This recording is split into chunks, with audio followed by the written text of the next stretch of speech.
এখন বাজে রাত 2টো। এই জাস্ট কিছুক্ষণ আগে একটা বিখ্যাত লাইভ দেখা শেষ করলাম, যেখানে প্রায় 25,000 মতো দর্শক ছিল শেষ অবধি। শুরুর দিকে তো 30,000-এরও বেশি ছিল, প্রায় 34-35 ছিল।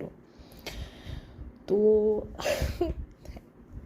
এই ভিডিওটা করার কারণ একটাই, যে প্রচণ্ড হাসি পাচ্ছে লাইভটা দেখে। সেটা হচ্ছে যে প্রথমত তো লাইভটা যে করেছে মিসেস কুটনির যে পরকীয়া সম্পর্ক থেকেই বিয়ে, সেটা পুরো পরিষ্কার, ঠিক আছে? এবং সেটা দর্শকদের চোখেও খুব সহজেই ধরা পড়ে গেছে, এবং কুটনি নিজেও তার বিভিন্ন কথাবার্তার মধ্য দিয়ে বারবার এটা প্রমাণ করেই দিচ্ছে যে ওর পরকীয়া সম্পর্ক ছিল, ঠিক আছে? এবং সেই সম্পর্কের পরেই ডিভোর্সটা হয়, বা সেই সম্পর্কটার কারণেই হয়তো ডিভোর্সটা হয়।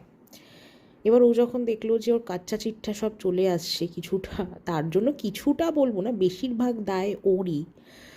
তো তারপরে কি হলো, লাইভ অ্যারেঞ্জ করা হলো, এবং তার আগে দুটো স্ক্রিনশট। একটা হচ্ছে যে যে নিউজ রিডার এক্স হাজব্যান্ড, সে একটা ধমকি দিয়েছে, ঠিক আছে?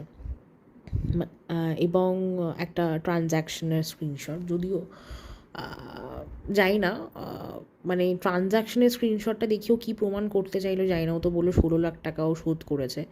বাট স্বামী স্ত্রী সম্পর্কে থাকলে কেউ একজন ফিনান্সিয়াল উইক হলে আর একজন যে ফিনান্সিয়ালি স্ট্রং, সে হেল্প করে, সেটা আমার মনে হয় ভীষণই স্বাভাবিক। সেটা কখনো ডিভোর্সের কারণ হতে পারে কি না আমার জানা নেই। আমি তো এরকম মানে যে কোনো বড় শহর কি যে কোনো জায়গায়, গ্রামে গঞ্জে, মফস্বলে, যে কোনো টাউনে, কোনো বড় শহরে, যে কোনো জায়গাতেই স্বামী স্ত্রীর মধ্যে যে কোনো একজন যখন ফিনান্সিয়ালি উইক থাকে আর একজন যে ফিনান্সিয়ালি স্ট্রং থাকে, সে সাপোর্ট করে। বেশিরভাগ ক্ষেত্রে যেহেতু আমরা পুরুষতান্ত্রিক সমাজে থাকি, তো বেশিরভাগ ক্ষেত্রে বিষয়টা হয় যে পুরুষরা, মানে যে স্বামী, সে স্ত্রীকে সাপোর্ট করে ফিনান্সিয়ালি। খুব অল্প সংখ্যক ক্ষেত্রেই হয়তো স্ত্রী স্বামীকে হেল্প করে। তো এই কারণটা ডিভোর্সের কারণ হতে পারে কি না আমার কোনো আইডিয়া নেই, ঠিক আছে? কারণ এত কমপ্লিকেটেডভাবে আমি দেখি না বিষয়টাকে। আর একটা কারণ সেটা হচ্ছে যে সুস্মিতা, যে মানে যে কুটনি আর কি, মিসেস কুটনি, ও যে এই পরিবারটাকে এবং তার এক্স হাজব্যান্ডকে যে ফিনান্সিয়ালি অনেকভাবে হেল্প করেছে, তার যে ফ্ল্যাটের কথা সে বলছে, সেই ফ্ল্যাটে যে তার প্রচুর অবদান আছে, এই কথাটা কিন্তু বারবার চক্রবর্তী পরিবারের সবাই বলেছে, ঠিক আছে? তারা কিন্তু কৃতজ্ঞতা স্বীকার করেছে তার প্রতি। তারপরেও এই কথাগুলো কেন ও তুললো জানা নেই, হয়তো কিছুটা ওর ভুল ধামাচাপা দেওয়ার জন্যই। তবে হ্যাঁ, এক হাতে তালি বাজে না, ভুল তো দুই তরফের কিছু না কিছু ছিল। তবে ও যে শুরু করলো লাইভের শুরুর অংশটা ছিল, মানে টপিকটাই ছিল হচ্ছে সেক্স, সোজা সাপটাভাবে যদি আমি বলতে যাই, ঠিক আছে? শুরু করলো হচ্ছে ওর এক্স হাজব্যান্ডের সেক্সুয়াল লাইফ নিয়ে। এবার দেখুন, ও যে কথাগুলো বলেছে সেগুলোর কি সত্যতা আছে তো জানা নেই, কিন্তু ও বলছে, ও বেশ কনফিডেন্টলি বললো যে যাদের সাথে ছিল তারা হয়তো এই লাইফটা দেখছে, কিন্তু তারা এখন বিবাহিত, তবে তারা জানে, এরকম করে বলল, ঠিক আছে? তারপরে ও চলে গেল সায়কের সেক্সুয়াল লাইফ। এই যে সায়কের, নাকি সায়ক যে গে, সেটা তো মোরলেস এভরিবডি নোজ। তো সায়কের নাকি কারোর সাথে সেক্সুয়াল রিলেশনশিপ করতে গিয়ে, মোটমাট মানে আর কি সেক্স করতে গিয়েই আর কি, তার একটা প্রবলেম হয়, এবং সে রুবিতে ভর্তি ছিল। নাও দ্য ফ্যাক্ট ইজ যে কথা তো হচ্ছিল সব্যসাচী এবং সুস্মিতা দুজনের দাম্পত্য জীবন এবং তাদের ডিভোর্স কী করে হলো, এই বিষয়টা নিয়ে। হঠাৎ করে এখানে সায়কের ব্যাপারটা কী করে চলে এলো জানি না। হয়তো ও কিছুটা একটু রিভেঞ্জফুল হয়ে, যেহেতু সায়ক একে খোঁচা মেরে একটা পোস্ট করেছে, সেটার জন্য হয়তো রিভেঞ্জফুল হয়ে এই কথাটা বলেছে। বাট বিষয়টা আসলে আউট অফ টপিক ছিল, মানে এই কারণে হয়তো এবার সায়ক কিছু একটা বলবে, ঠিক আছে? কিছু তো বলবে, সায়ক তো চুপ থাকার ছেলে নয়। কিন্তু সব কিছুর মাঝেই যে মানে চক্রবর্তী পরিবার খুব খারাপ অ্যান্ড অল, আমি ধরেই নিচ্ছি, আমি সবসময় মনে করি যে কোনো সংসার ভাঙলে দুই তরফেরই দোষ থাকে, সেটা আমি বরাবরই সব ক্ষেত্রেই বলে এসেছি, এই ক্ষেত্রেও বলবো। দুই পরিবারের কিছু না কিছু তো দোষ ছিল, এক হাতে তো তালি বাজে না কখনো, কিছু তো দোষ ছিল। কিন্তু এই যে মেয়েটি, ঠিক আছে, সে যে একটি ঘুঘু পাখি, মানে সেটা খুব প্রমাণিত। মানে প্রথমে সে সে খুব ভালোভাবে চালাকিটা করলো, মানে খেলাটা কীরকমভাবে সে খেললো। প্রথমত তার পরকীয়া ধরা পড়ছিল, সেটা চাপা দেওয়ার জন্য তো লাইভ হলোই, ঠিক আছে। সেকেন্ডলি যেটা, সেটা হচ্ছে যে ও ওর একটা অনেস্টিটাকে আরও বেশি করে প্রমাণ করার জন্য ও কী করলো, ও দেখলো যে আমি তো এক তরফের সমস্ত নেগেটিভ পয়েন্টস বলছি, তাহলে আমার কিছু নেগেটিভ পয়েন্টস আমাকে বলতেই হয়, তাই না?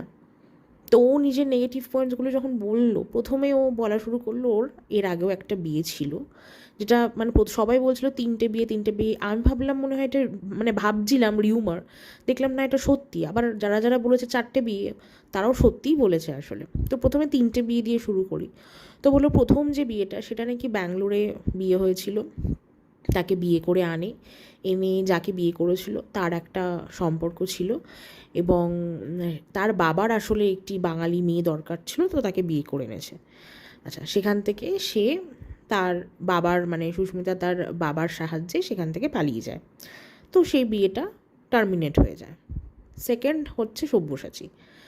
সব্যসাচীর সাথে কী ব্যাপার সেগুলো তো সবই লাইভে বলেছে, মানে আশা করছি যারা লাইভ দেখেননি তারা হয়তো কালকের মধ্যে মোরলেস পুরোটাই জেনে যাবেন।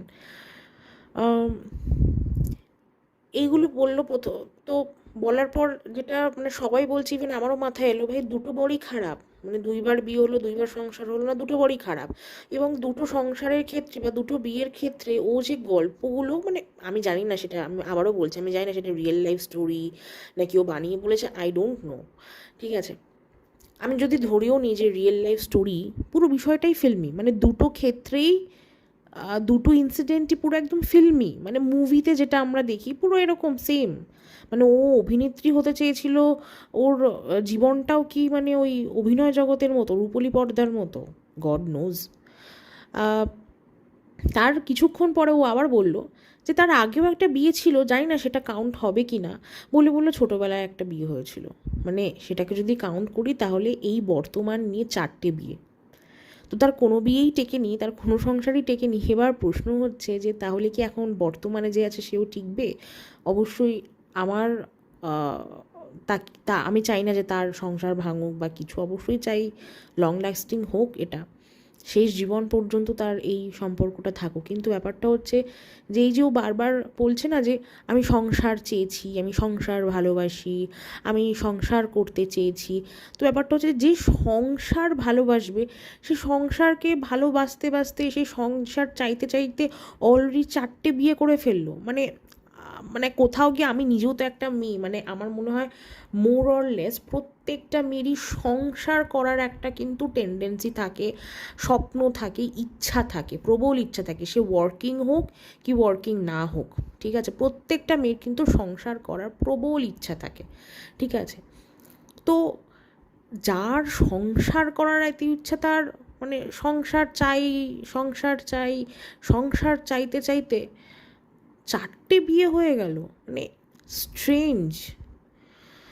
যাই হোক, তো এই লাইফটা চলাকালীন আবার অন্যদিকে সব্যসাচী, সে আবার তার আর একটা প্রোফাইল যেটা আছে, তার তো দুটো প্রোফাইল, তো সব্যসাচী চক্রবর্তী নাম দিয়ে যে প্রোফাইলটা আছে, সেখান থেকে সে একটা কমিউনিটি পোস্ট বলছি, সে একটা পোস্ট করেছে, সেখানে সে বলেছে যে মানহানির মামলা করবে।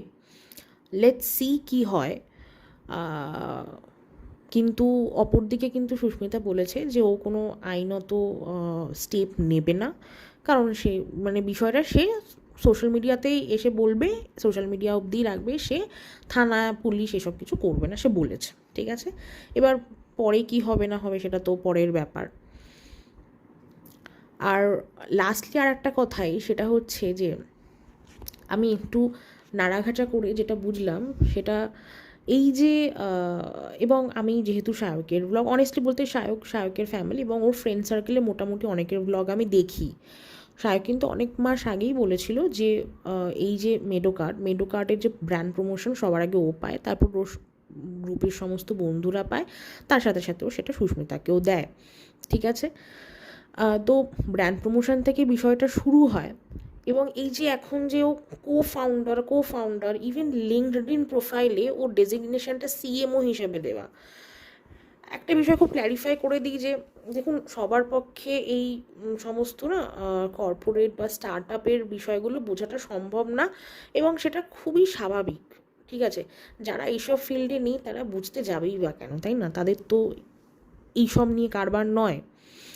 কিন্তু আমরা যারা, মানে আমি এবং আমার মতো অনেকেই, আমরা যারা কর্পোরেটে আছি, টুকটাক না এই সমস্ত ডেজিগনেশন কী করলে, কত বছরের এক্সপিরিয়েন্স থাকলে, ঠিক আছে, কতটা নলেজ থাকলে তবে গিয়ে এই ডেজিগনেশনগুলো পাওয়া যায়, সেগুলো জানা আছে। ঠিক আছে, তো এই যে প্রথমে বলি সিএমও, প্রথমে তো একটা বিশাল বড় বড় করে ফেসবুকে আপলোড করেছিল সিএমও। আমি জানি না এখন সেই সিএমও ডেজিগনেশনটা ফেসবুকে আছে কিনা, বাট লিঙ্কডইনে জল করছে। সিএমও হতে গেলে যে ডিগ্রিটা লাগে প্রথমত, সেটা হচ্ছে একটা মাস্টার্স ডিগ্রি লাগে বিজনেস অ্যাডমিনিস্ট্রেশন বা বিজনেস ম্যানেজমেন্টে। ঠিক আছে, নেক্সট হচ্ছে প্রচুর বছরের এক্সপিরিয়েন্স লাগে। ঠিক আছে, মানে বড় বড় কোম্পানিতে বা একটু মিডিয়াম সাইজ কোম্পানিগুলোতে কিন্তু মানুষেরা 40 বছর বয়সে গিয়ে তবে সিএমও হয়। ঠিক আছে, মানে ডিরেক্টর লেভেলে যেতেই মনে হয় প্রায় 30-35 হয়ে যায়। ঠিক আছে, বা আমি 30টাই ধরছি, তারপরে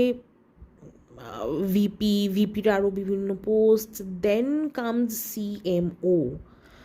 মানে আমি জানি না, মানে ও যে সিএমও হয়েছে আদৌ ও মার্কেটিংয়ের এমটাও জানে কি না, আই রিয়েলি হ্যাভ ডাউট। আর জানে না, বিকজ ও এমএ করেছে।